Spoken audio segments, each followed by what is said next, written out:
মাল কিরা কয় টুকরা নিবা অর্ডারগুলো কাটিয়ে ফেলাও। তোমার 1 টুকরা আর তোমার 10 টুকরা আর তোমার হচ্ছে 5 টুকরা। আচ্ছা ঠিক আছে, আমি যে অর্ডারটা কাটিয়ে রাখলাম, ঠিক আছে।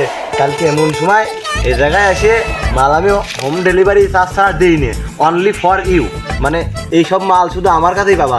এত মাল নিয়ে তো আমার যে আমি যে কোম্পানিতে জব করি সে কোম্পানির মালিক আমার কাছে দিচ্ছিল হচ্ছে 1 টুকরা। ওই মনে করেন যে বোঝাই তো আপনার তো কিছু বাসাল পোলা আবার আগান বাগানে বসে থাকবে, ওই 2-1 টুকরার মানে 2-1টা মাল টাল খাবে। এই জন্য আর কি আমি মালের স্যাম্পলটা নিয়ে এলাম। তা বেশি মাল নিয়ে আসিনি, 1 টুকরা মাল নিয়ে এলাম।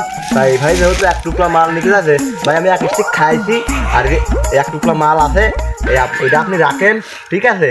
আর কালকে টাকা নিয়ে আর তোমার টাকা পয়সা ম্যানেজ করে ফেলাইয়ে ওই মাল কালকে হোম ডেলিভারি, ঠিক আছে। তা আমি এখন উঠলামে, ঠিক আছে। আমার অনলি ফর ইউ মানে আমার নাম্বারটা লিখে রাখেন, আমার নাম্বারটা লিখে রাখেন। 01